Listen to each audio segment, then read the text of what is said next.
เข้ามานัดกลุ่มเป้าหมายแม่ลูกอ่อนนำก็2 ปีเนาะยานประชาชนเพิ่นไปให้ไปสวนป่าเพราะมันช่วงฤดูเก็บเกี่ยวแดในบ้านเพิ่นบ่ได้อยู่ในบ้านเพิ่นไปให้สลีก็เลยว่ามานัดประชาชนตอนค่ำไว้เพื่อมื้ออื่นตอนเช้าๆพวกเฮาจะได้ลงเวียกได้กลุ่มประมาณ1 คนแล้วป้าต่ำยังนี่ต่ำสลี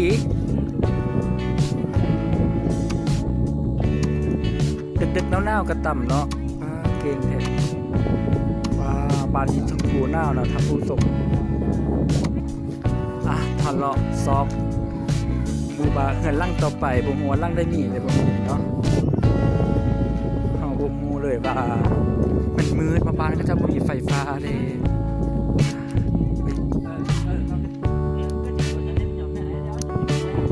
ก็จะก็ฉุดเพชรเนี่ยหรอ เฮือนลั่งนี้มีฟ้าแฝด3 คนยังก็ดีตันเท่าไหร่จะเอาเลือดชิ้นเราจะเอาเป็ดตัวไหนอยู่เป็ดหลังโอเคเหรอ จักปีละพี่น้อยจักปีละ เฟรน3 คนจักปีละปีป้ายที่บอกจ้าตัวมอสต่อ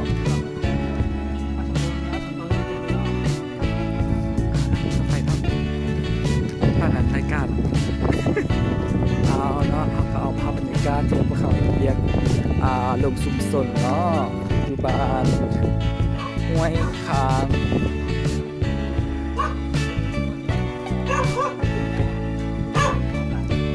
สบายดีรู้หลักจากเดือน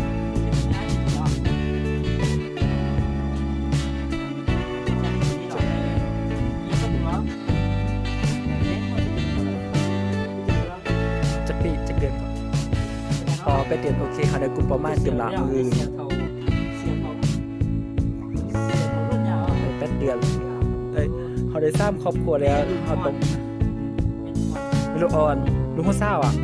โอเคเราอยู่เดิมเราอยู่ใช่ไหมรักต่อไปเขาก็เนาะใครแต่ว่าเขาพูดทีน้องมันจะบอกคนทราบเพื่อเป็นคนมงว่าภาษามงเกิดติดต่อซีซั่นกันงานกันให้ข้าพเจ้าเบาในกระสิเป็นแบบภาษามือใส่กันเลยเนาะ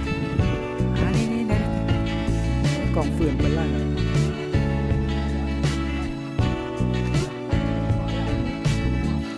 ส่วนล่างการเด็กนอนต่ำกว่า2 ปีกับ16 ปีมีล่าแล้ว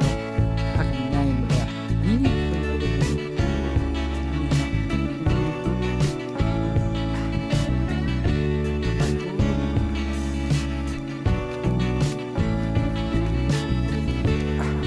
ต่อไปเนาะได้3 คนแล้ววันนี้ไปตีสร้างครอบครัวอันนี้เหือนไพ่นี่เหือนในบ้านบ่นี่เหือนไพ่เพราะอันนี้เป็นเหือนเนาะอันนี้เป็นเราเข้าพระเจ้าก็พากันอยู่ถึงผู้แท้ว่าเห็นบ่เห็นดาวบ่นี่บ่มีอันนี้นี่บ่เหือนไพ่นี่แล้วนี่โอ้ล่างนี้กันเนาะ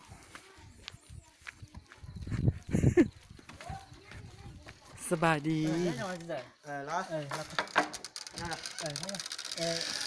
สบายดีเดี๋ยวสบายchị nếu mà này bán của tôi chén thì chặt đó nè này nằm đây chén kìa chén nó chỉ nó cũng mới chưa nga chỉ một đó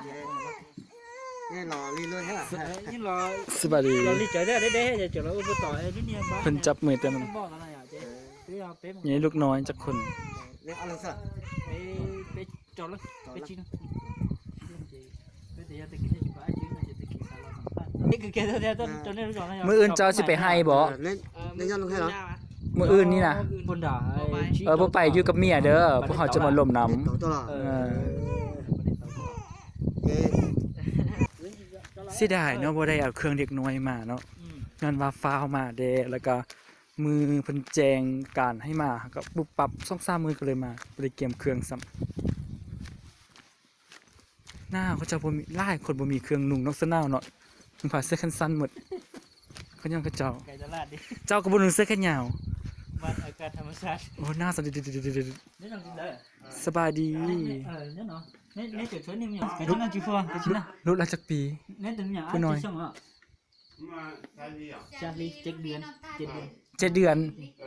มื้ออื่นอยู่เด้อมื้ออื่นเด้อ ตะกินยันนะชิบะชิตะกินมาเล่นนอน ให้แม่อยู่ คันแน่มีชิตาใจมึงมีหยังมาเลยเช็ดตูมีหยังได้จ่ายเนี่ยนี่ได้ซะนี่ได้มา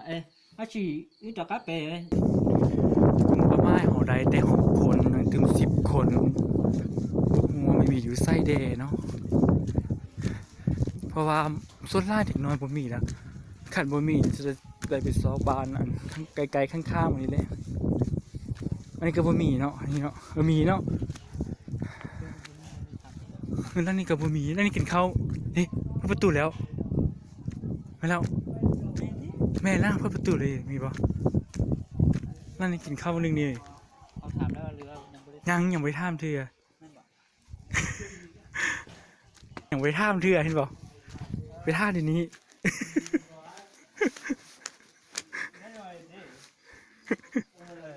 เนี่ยปวดชัวไม่ยอม มันอยู่ chỉ tới ngoài chỉ tới ngoài nó nằm này bán của tôi chén giờ nó này chứ thì cũng nó cả cái trò tiền cái lột lại ta kỳ cho này tôi chết chả lại ๆเพิ่นน่าจักปีละ nghe chưa nó lò nó chỉ mà nó lò na nó giờ chứ chỉ mình chụp thế chứ thì lò na chả tôi chụp nó chỉ có tôi tạm bắt có bao để giờ ô tao tan rồi thì tôi nó tôi cứ nó cho thì cái chuyện đó ô nó chỉ trả tiền bán เฮาสิได้ไปเลาะต่อถึงพุ่นเนาะพูนพุ่นน่ะถึงพูนพุ่นน่ะโอ้ยดอกไฟ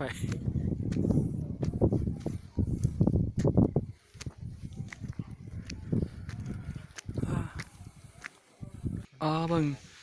ในบ้านผู้ที่11ได้บ่อาย บอกแม่ ผู้ที่ได้ ผู้ที่ห้า ผู้ที่5โอ้มีหลายบ้านเนาะในบ้านคือว่าหนุ่มแท้จักปีแล้วเจ้า 30 ปีนึงเพิ่นเอ้ย เป็นน้องเฮา แม่ยังมาเป็นน้องเขาอีก มีเนาะเฮือนที่เฮามาอาศัยอยู่เพิ่นกำลังนึ่งข้าว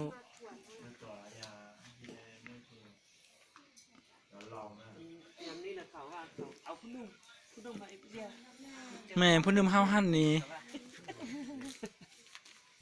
อันนี้เฮือนอายบ่แม่นบ่หึ อันนี้ท่านของอะไรบ้านเองบ่ อันนี้พนักงานเฮาเพิ่นนึงซักมา อันนี้เดซันอันนี้เดบ่แม่นพนักงาน อันนี้ก็พนักงานเฮาเนาะเพิ่นมาแต่อัน ไม่ครัวเขา อันนี้ก็นายเปเฮานี่นะอ๋อดังไฟ อันนี้มาแต่ลาสเวกัส อันนี้มาแต่ มีฝรั่งคนนึงมันหลงทางนี้ บ่แสงมาเลยเนาะไปต่างประเทศมาต่าง แซงต่างประเทศ บ่แสงมา เนี่ยเห็นไหมเรียกไปก็เป็นแต่ผู้ผ้าเนาะอยากพากันมาสัมผัสบรรยากาศนี่ เจ้าขี้ขึ้นรถไป อันนั้นมันดาวบ่แม่นเนาะ การลูๆเลๆเขานั่ง จะเอเนาะเอาพอก่อนซะนะ